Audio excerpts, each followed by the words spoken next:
and I mean, this was '04, so it's not like you sent in your resume. He walks in and they say, "Hey, you guys know anybody else who wants to work for us?" He gave them my phone number. They called me up, said, "Do you want to work for Blackwater?" And I said, "Not really, not really at all." And they said, "How about for $550 a day?" And I said, "Yeah, I do. I actually want to work for you guys really bad." But that's really how it happened. I wish it was a cooler story, but you just like word of mouth gets around, and next thing I know, I'm in Moyock, North Carolina. So, Yeah. is there any particular skill set they're looking for? Is there like, let's say I'm in the military, and I'm gonna be honest with you, I had a lot of guilt about not joining the military when I was young. My grandfather was in it. My great uncle, who passed away in World War II, he was in it. My dad couldn't join because he had epilepsy, and I always wanted to do it. And then I started just to start to open my eyes to, like, you know, war and what war was, and I got a bad feeling about it, so I didn't want to join. But you know, like, what was your was there? Did you have a particular skill set that they were looking for? Was there something about your psychology that that you were like prime for them to just kind of pluck out of your service after you were done?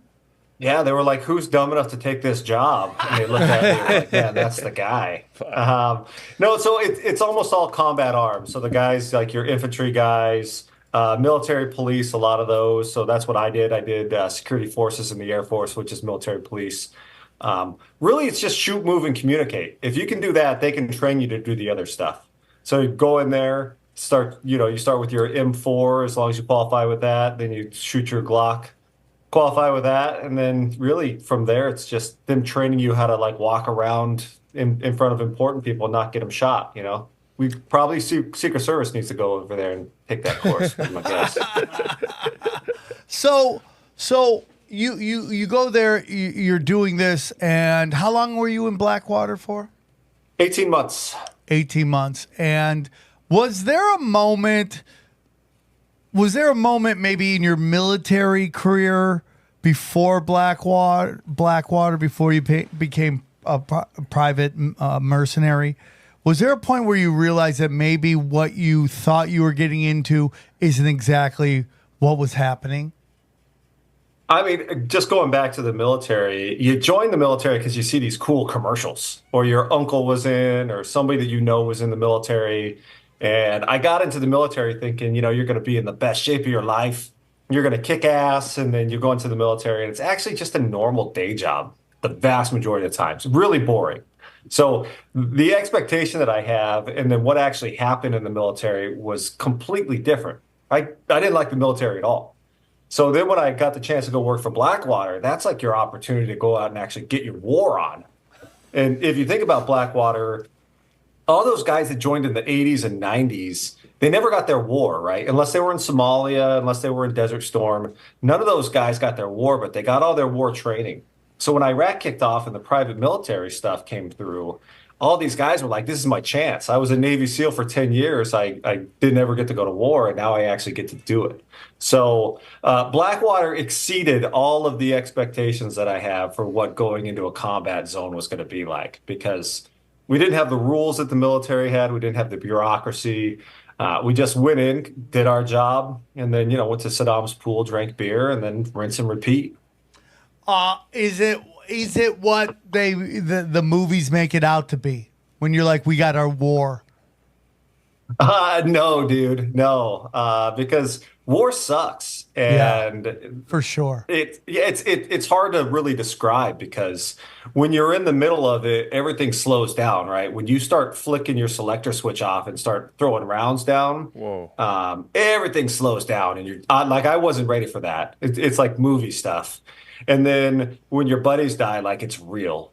There's no like, hoorah, yay, I got my war on, because as soon as something bad happens, you realize straight away that war actually sucks and everything about it sucks. And we just keep throwing these people to the meat grinder, which is kind of sad. We're like, "Don't worry, Ukraine, you guys can win this one." And then, like, families are losing their kids and their husbands and wives. It's fucking terrible. Do you think the human animal is built for war? Do you think we have the psychological abilities to digest what's happening and be able to function after we experience it? Yeah, we do. The hard part is that a lot of people that were signing up for war were not ready to actually go and do it, right?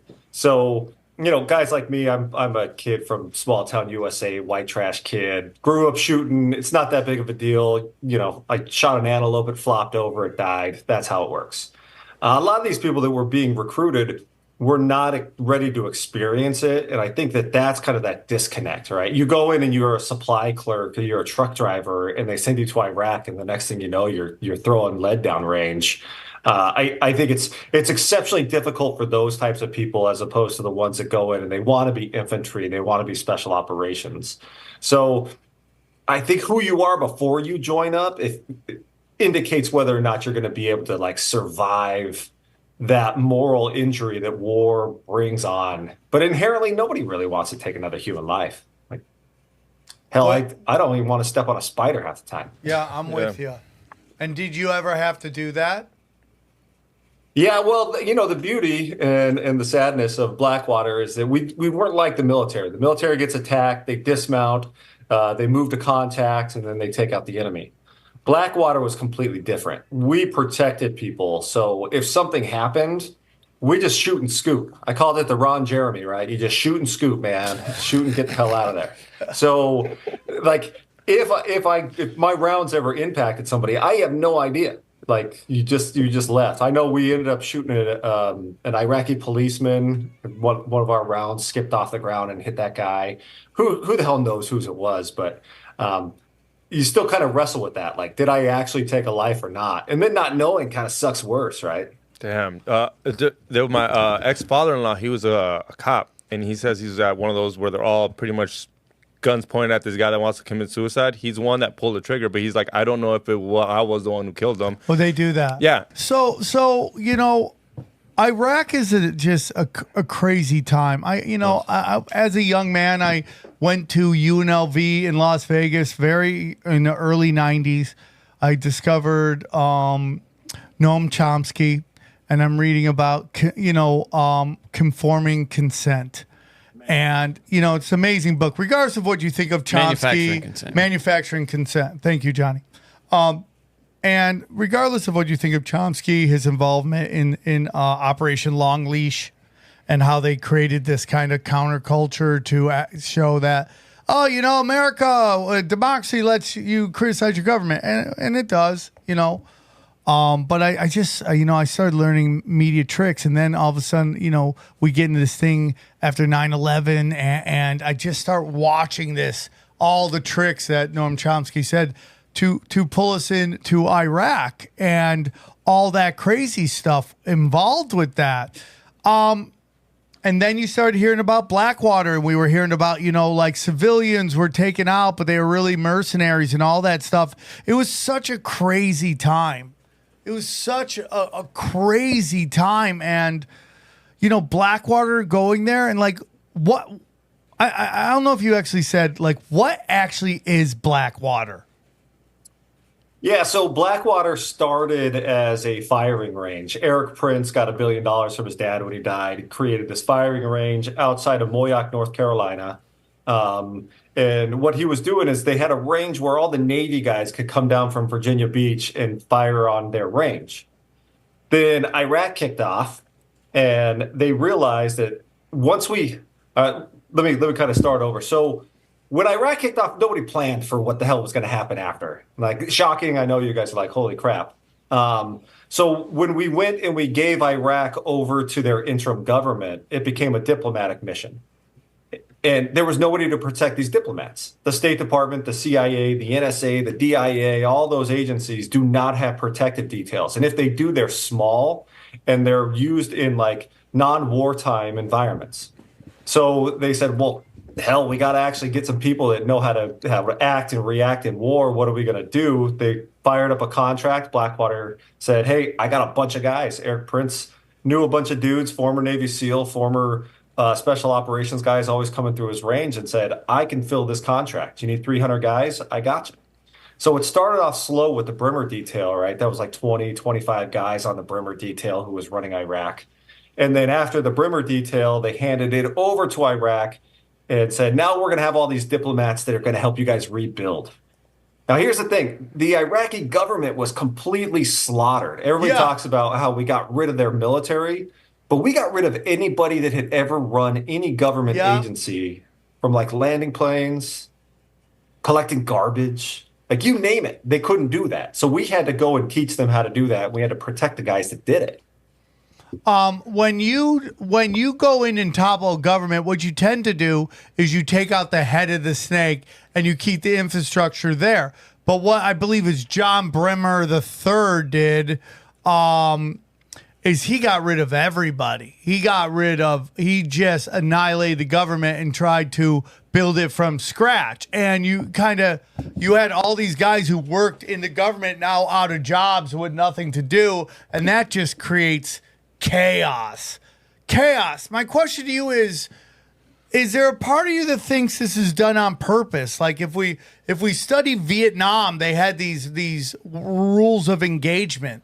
And, the rules were basically for what the military could and couldn't do. And they were basically set up so that the war would go on forever. So that there was no way for actually our military to go in there and take them out because war makes people money.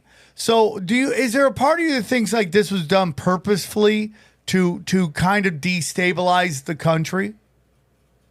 I mean, if they did it on purpose, they destabilized the entire Middle East. I mean, going back to like Machiavelli, right? That's what Saddam Hussein was. He was Machiavelli, except he was a dick.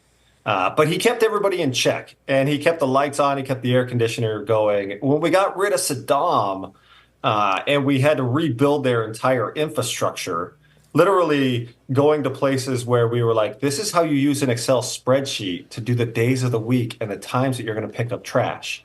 I don't think it started off as like on purpose, but after a while, you get to a point where you realize that nobody's over there to actually win the war. Like the military guys are just biding their time, hoping they don't die.